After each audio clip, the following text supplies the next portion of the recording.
I remembered seeing myself hit the parapet, then hit the car, hit the concrete floor. When I'd fallen on the concrete floor, I'd hit the car and then fallen on the floor next to it. Somehow I had rolled underneath the car. She couldn't find me anywhere, so she was looking outside. When she came back inside the house, she saw blood. And then she kind of squeaked. Then she kneeled down and she found me laying down in a pool of blood. So she freaked out. They couldn't move the car because car was this old car that couldn't be moved. So they had to gingerly get me out. I was unconscious. When they took me on for procedure, because my skull had burst open, and that's where the most of the blood was coming from. So they identified that, and they immediately took me for a procedure to stitch up my skull. So I am a cracked head. To this day, I have 8 stitches in my skull. I remember asking them, what does that mean for me? Like, will I be wheelchair bound for the rest of my life? And the doctor looked at me and said, miracles can happen, but for now, that's the case.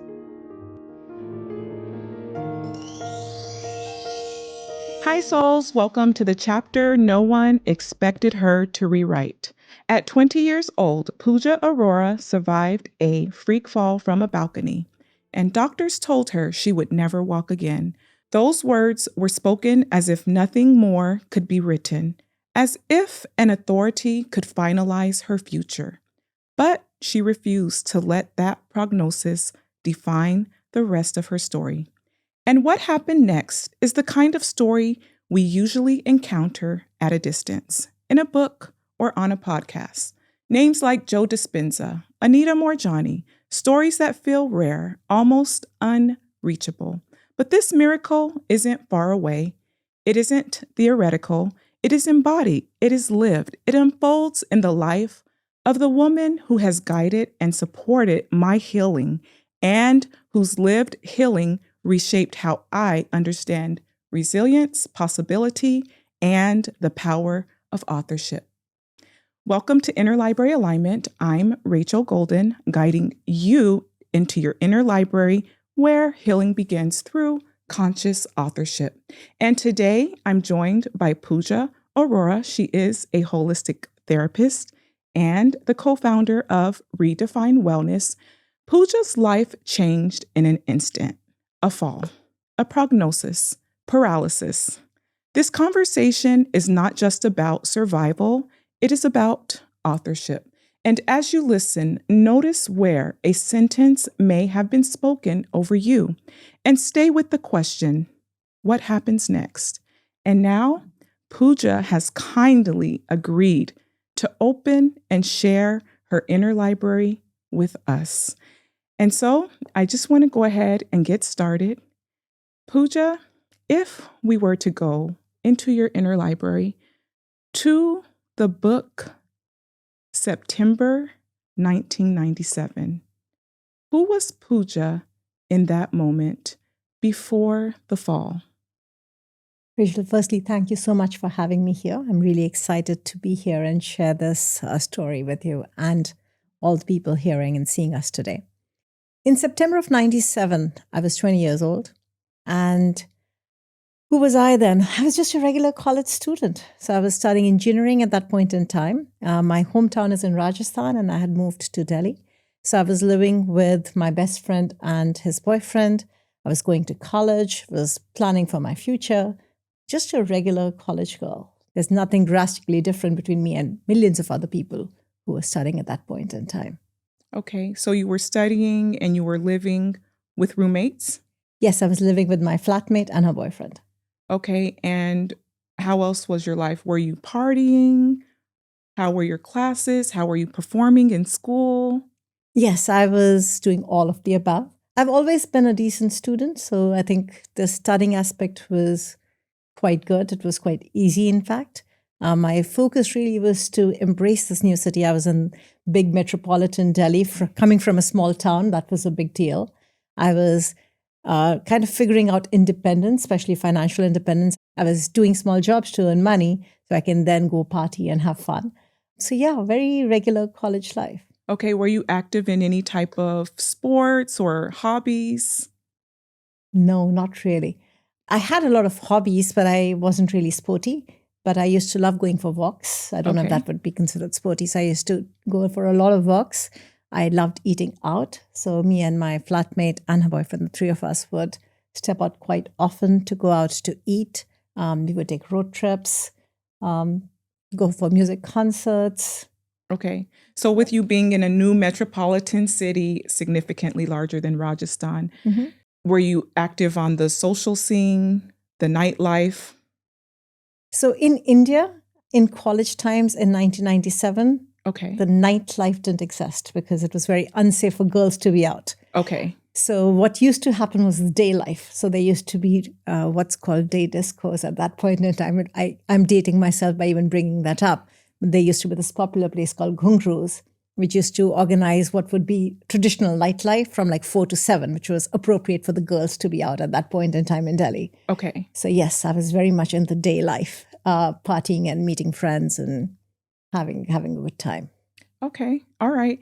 And so we know about the freak fall, Mhm. and just take us to that day, that Mhm. particular day, and share with us exactly what happened. What were you doing before that freak fall?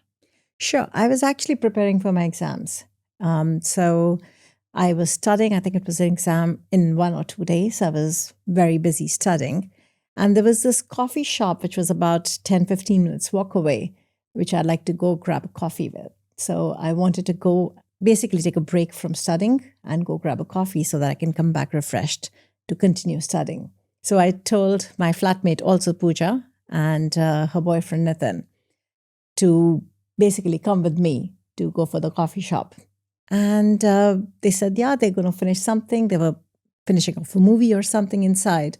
So I went outside. There was a little balcony. So I sat on the balcony railing while I was waiting for them to come and basically go to the coffee shop with them. And at that point in time, I was suffering from low blood pressure.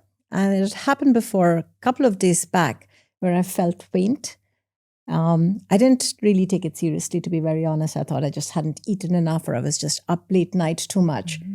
As I was sitting on the balcony railing, I think that's what happened. I felt faint. And I have a very vivid recollection of seeing myself fall off the balcony. So there was a balcony and then there was a parapet and there was a car and there was a concrete floor. So I was sitting on the balcony railing waiting for my flatmate and her fiance to come, or boyfriend at that point in time to come. And then I fell faint and I remembered seeing myself hit the parapet, then hit the car, hit the concrete floor, and then black out. So you saw yourself falling. Yes, I saw myself And falling. do you recall what feelings you were experiencing at that point? Oh, shit.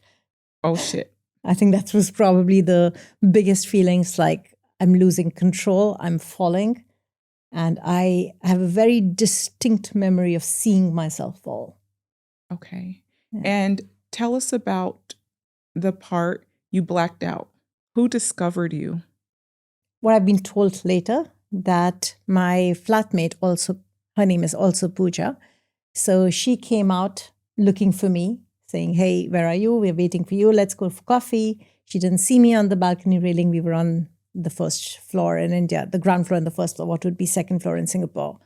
And then she came down the steps looking for me. She went outside looking for me because what had happened is when I had fallen on the concrete floor, I'd hit the car and then fallen on the floor next to it. Somehow I had rolled underneath the car. So she couldn't find me anywhere. So she was looking outside. When she came back inside the house, she saw blood. And then she kind of squeaked. Then she kneeled down and she found me laying down in a pool of blood. So she freaked out. So she called her boyfriend, who ran down the steps trying to find me. And he unfortunately fell on the steps as well. So he injured himself. And then they found me under the car. They couldn't move the car because car was this old car that couldn't be moved. So they had to gingerly get me out. I was unconscious. And I think as they were trying to get me out of the car, I became conscious. And I think the funny memory that we have from that time, and we all three of us still laugh at it, is when I came to, I was conscious. There was a hospital nearby where they wanted to take me. And they were like, oh, we'll take you to this nearby hospital. And I'm half unconscious. I'm completely dripping in blood. I can't move. I'm in significant pain. And I had a fight with them on which hospital I wanted to go to. So I was like, While you're in pain. yeah, just as they dragged me out and they're like, oh, we're going to take you to this hospital, which is like a 10-minute walk from where we were. And I was like, no way, you're not taking me to this hospital. You're taking me to the other hospital, which needed a car. We didn't have a car at that point in time. And my brother was like, we need to get you, somebody to look at you because we don't know what's happened. You have a broken skull. Okay, so are there ambulance services? In India at that time, we're talking 1997, if you would have called an ambulance, that would have taken a few hours to come and a few hours to reach the hospital. So my brother found the neighbor who had a car and they borrowed the car. And the poor guy, the neighbor, I still remember his face. He was very concerned about the car because I was literally oozing blood. But he couldn't say anything because I was literally oozing blood and we needed the car to get me to a hospital. So he was trying to get like towels and sheets to cover the car seat so that the car seat is not filled with blood. I have a vivid memory of his face. He was like, I have to give the car, but I don't know what condition the car will come back in.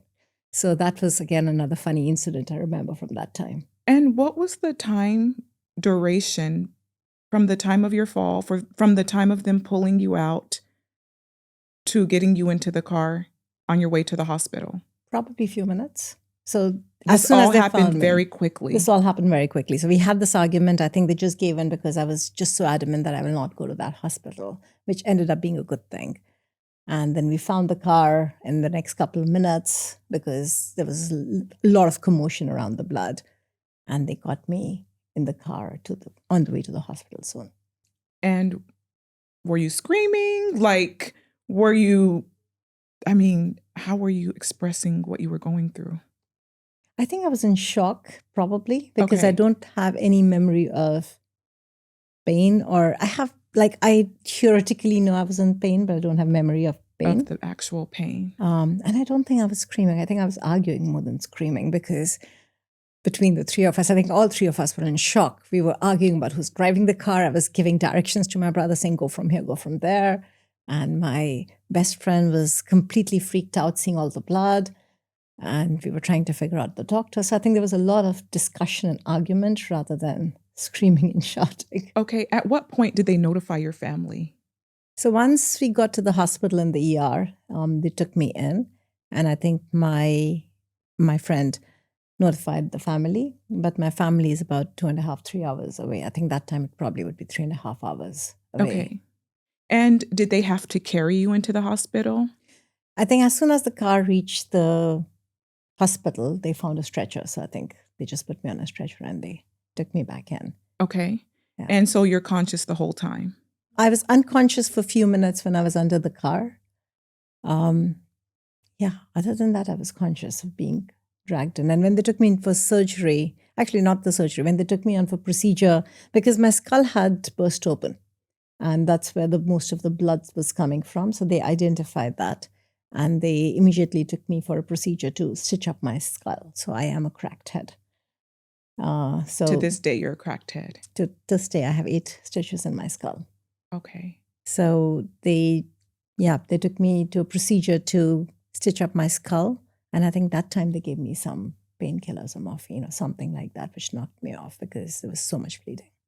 Okay. And so were you aware that you had to have these stitches in your skull? Did you know your skull was cracked? At what point did you find that out? I think they told me later that they stitched up my skull. I remember asking them, did my brain come out of my skull? And they were like, no, your brain's intact. It was just a crack in the skull. And I was like, okay, great. So I think that was my concern, that have I cracked it open so much that my brain has somehow come out of the skull. Okay, but you were completely alert. I was quite conscious till they gave me the pain meds to knock me off. Okay. And then what happened after that? So actually, they did not even find out about the paralysis at that point in time. They actually thought the biggest issue was the skull because there was so much, the bleeding was from the skull. Right. And they put me in the hospital bed.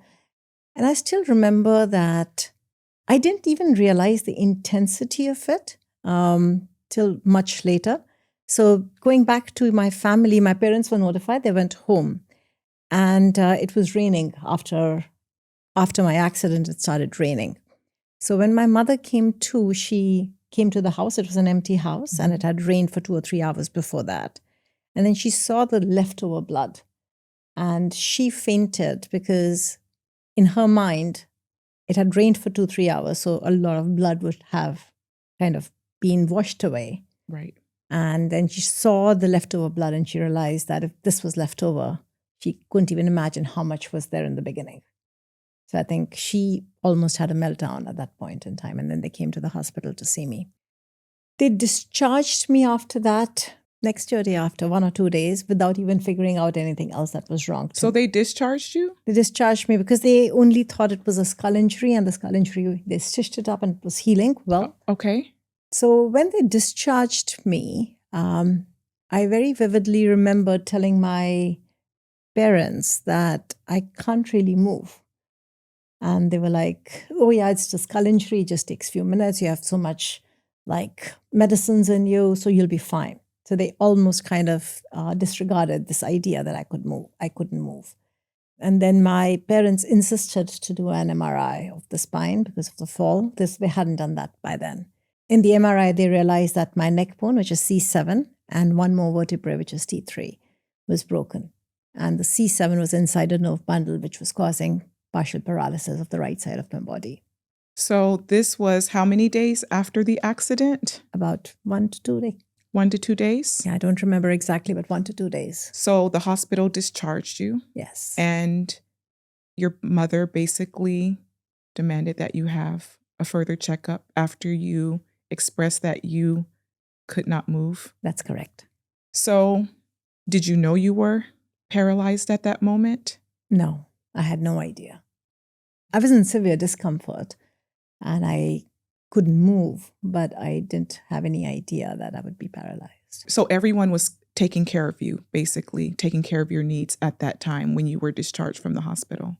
So I was still at the hospital. They were kind of, in a way, running the discharge papers. They were saying that we're going to be discharging you now. Okay. I didn't physically leave the hosptal, but then my mother insisted that they do this check before discharge. Oh, I understand. Then we found out that I was paralyzed. Can you tell us what else you experienced? We know about the blood in your brain, your skull being cracked. Is there any other damage in your body that occurred?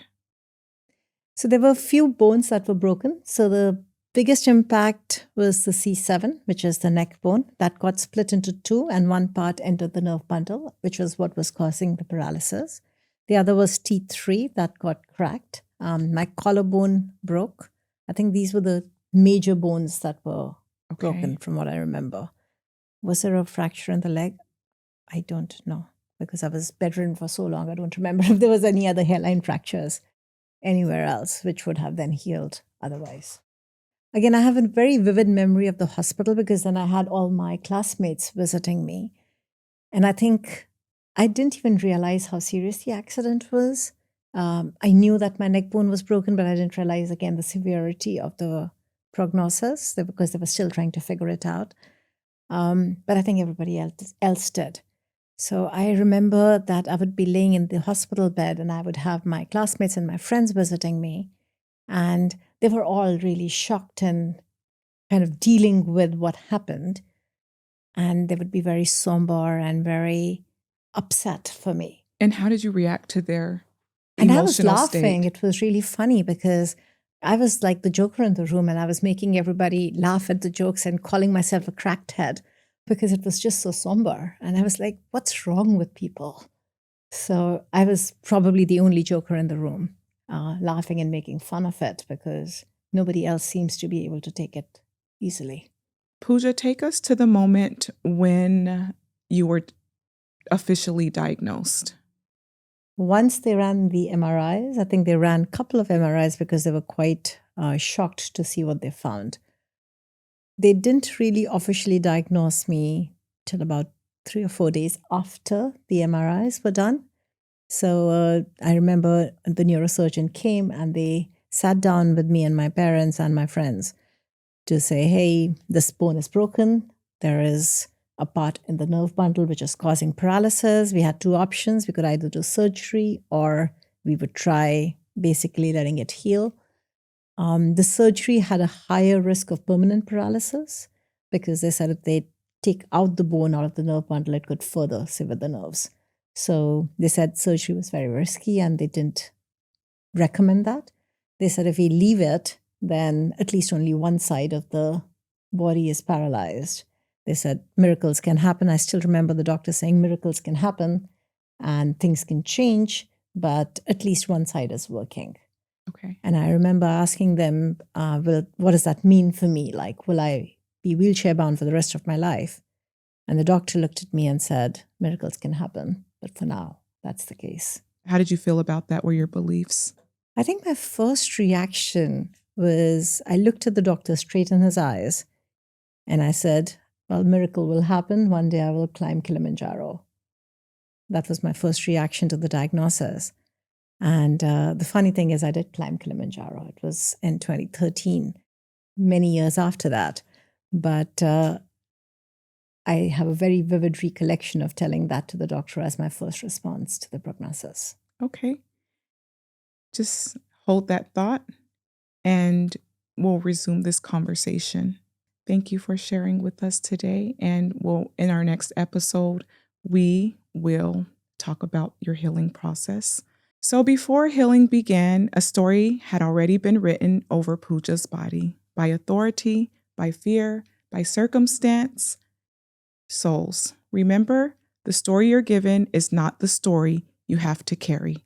Authorship begins the moment you decide what stays and what gets rewritten. In the next chapter, you'll hear how Pooja reclaimed authorship, redefined her story, and guided her own healing journey. If this story stirred something in you, consider what it's awakening in you. Subscribe to continue the journey with us. Share this episode with someone ready to align and keep revising your inner library. One book, one chapter, one page, one line, and one golden truth at a time.